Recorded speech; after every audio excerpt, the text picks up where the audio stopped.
या मुंबईमध्ये वावरत असताना जे काही मस्ती इथे जे चालू आहे, आमच्या स्थानिक लोकांना, हिंदू समाजाला जी काही भीती बसवण्याचा जो प्रयत्न चालू आहे ना, कधी धर्मांतरच्या नावाने, कधी लव्ह जिहादच्या नावाने, कधी लव्ह जिहादच्या नावाने, तुम्ही एक लक्षात घ्या, जे जे काही जिहादी माझा आधी ऐकत असते, ऐकतात माझं भाषण मस्जिदीमध्ये बसून पण ऐकतात, मला माहिती आहे. मुझे मालूम है तुम लोग छुप छुप के मेरा भाषण सुन रहे, फिर सुनो ध्यान से.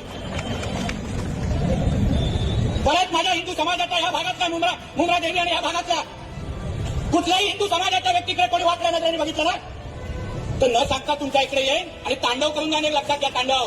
नमस्कार मित्रांनो, मराठी माणूस प्रदीप. नितेश राणेंना अनेक जण टीका करतायत की किती पक्ष बदलून हा माणूस आता हिंदुत्वाच्या मार्गावरती लागलाय.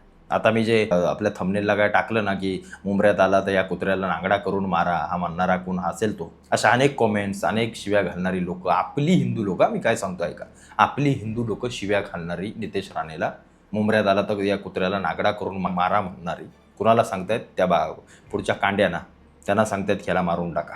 काही दिवसांपूर्वी ओवेसी आला होता, अख्खी ती सगळी त्यांची ती सगळी घेऊन सगळी ती लोक त्या भिवंडीच्या इथे कुठे ओवेसी आला होता. 15 मिनिट द्या, 15 मिनिटामध्ये काय करतो तर हिंदूंना कापून फेकतो, पोलिसांना कापून फेकतो. तेव्हा त्याच्यावरती टीका करणाऱ्या आपल्या भडव्या अवलादी कुठल्या बेळात लपल्या होत्या याचा जरा विचार आपण प्रत्येकानं करावा. नितेश राणे कुठं काँग्रेसमध्ये होते, कुठं कशात होते सोडून द्या, पण आज तो माणूस जे काम करतोय ना धर्मासाठी, ते काम परत होणार नाही, एवढं लक्षात ठेवा. आज कुठल्या नेत्याची हिंमत होत नाही, जिथं मग काही असं मुस्लिम बहुल भागामध्ये जिथं काही आपल्या हिंदूंवरती अन्याय अत्याचार होईल तिथं जाऊन सभा घेऊन त्यांची दातखिळी आत घशात घालण्याची हिंमत आता कोणाच्या नेत्यामध्ये होत नाही, पण ते नितेश राणे करतायत. मुंबऱ्यासारख्या ठिकाणी जाऊन सभा घेत आहेत, मालवणीसारख्या ठिकाणी जाऊन सभा घेत आहेत, जिथं जिथं मुस्लिम बहुल भाग आहे तिथं जाऊन सभा घेत आहेत आणि सांगून देत आहेत की आमच्या हिंदूंवरचा अन्याय अत्याचार आम्ही सहन करणार नाही. आणि आमची लोकं त्यांना काय देत आहेत? आमची लोकं सांगतात हा कुत्रा आला तर त्याला नागडा करून मारा. वाईट ह्या गोष्टीचं वाटतं की आम्ही हिंदू म्हणून एक नाही आहोत, म्हणून ही लोकं लव जिहादमध्ये आपल्या मुलींना फसवू शकतायत, म्हणून ही लोकं आपल्या लोकांचे गळे कापू शकतात, म्हणून ही लोकं 15 मिनिट मागतायत, 15 मिनिटामध्ये आम्ही तुम्हाला संपून टाकू असं बोलण्याची त्यांची हिंमत होते.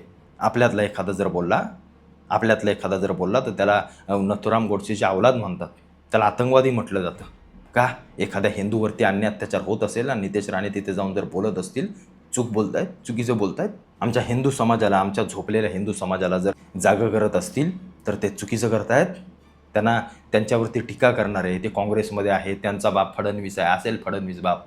देवेंद्र फडणवीसांनी अनेक चांगल्या गोष्टी हिंदूंसाठी केल्या आहेत, त्या नाकारण्यासारख्या नाही आहेत. आज गोरक्षकांचे काय हाल आहेत? आज ज्या गोरक्षकांवरती अनेक आरोप लावले जातात की ते गाया विकतात, कुठं पैसे खातात, कुठं काय करतात. जे गोरक्षक जीवावरती बेतून, स्वतःवरती वार झेलून गाया वाचवतात, ते गोरक्षक असला धंदा करतील. कोणाला जीव प्यारा नाही? सगळ्यांना प्यारा आहे. का तुम्ही सगळेच गोरक्षक आहात का? नाही आहेत ना, हातावर मोजणे इतके आहेत ना. त्यांची अवस्था जाऊन बघा, त्यांच्या घरचं कंडिशन जाऊन बघा, कशासाठी लढतायत, कशासाठी झटतायत? देव देश धर्मासाठी. छत्रपतींनी सांगितलं की जो गाईला आणि माईला मारेल त्याचे हातपाय छाटून टाका. श्रीकृष्णांनी सांगितलं की जेव्हा आपल्या गोमातेवरती कुठलं संकट येईल, आपल्या मातेवरती कधी संकट येईल, आपल्या मातृभूमीवरती, आपल्या धर्मावरती जेव्हा कधी संकट येईल, तेव्हा कोणतीच गोष्ट मागे पुढे पाहू नका. त्याच्यासाठी लढाल ते तुम्हाला पुण्याचंच तुम्ही काम करताय. या सगळ्या लोकांना एक ठेवणारे नितेश राणे, त्यांच्याविषयी असली अश्लाघ्य भाषा वापरली जाते, असल्या गोष्टी बोलल्या जातात. ही कालची पोरं ज्यांना मिसरूड फुटलं नाही, ज्यांना 4 रुपये कमवायची अक्कल नाही, ही असली घाणेरडी अवलादी ह्या येऊन नितेश राणेंवरती बोलतात आणि आम्ही ऐकत बसतो, आम्ही टीका करतो. एखाद्या मुस्लिम बहुल भागामध्ये जाऊन तिथं जाऊन सभा घेऊन त्यांना काय पैसा मिळत नाही की सभेला या 10 लाख रुपये देतो. आमचे टी राजा अख्ख्या भारतभर फिरतात सभा घेत, 1ही रुपये न घेता. का? कशासाठी? हिंदूंना एक ठेवण्यासाठी, झोपलेला हिंदू जागा करण्यासाठी. ही सगळी लोकं अहोरात्र मेहनत घेत असतात, अहोरात्र सभा घेत असतात, काम करत असतात. तसं आमच्या जीवाला धोका आहे, तसं त्यांच्याही जीवाला धोका असतो, तरी ही लोकं धर्मासाठी काम करतात. आणि यांना बदल्यात काय मिळतं आपल्या लोकांकडून? ही असली वाक्य. म्हणजे ज्या लोकांना धर्माविषयी काही पडलेलं नाही आहे, जी लोकं सकाळी उठल्यापासून संध्याकाळी झोपेपर्यंत फक्त आपलं घर, आपल्या बायका, आपल्या पोरं, आपला पैसा, आपली नोकरी याच्या आजूबाजूला बघत नाहीत, ज्यांना बाजूच्या रूममध्ये कोण आहे, शेजारी कोण मेलाय गेलाय त्याच्याशी काही घेणं देणं नाही, ते गप्पा मारतात फोनवरती बसून, बेडवरती पडून शिव्या घालतात. तुम्ही काय केलं धर्मासाठी, या सगळ्या गोष्टी बोलतात. रस्त्यावर पडा, तुमच्यात दम आहे तर रस्त्यावर पडा, एखाद्या अन्यायाविरोधात आवाज उठवून दाखवा, तुमच्यामध्ये दम असेल तर. या गोष्टी आम्हाला जमत नाहीत. त्या गोष्टींविषयी आम्ही बोलायला तयार होत नाही.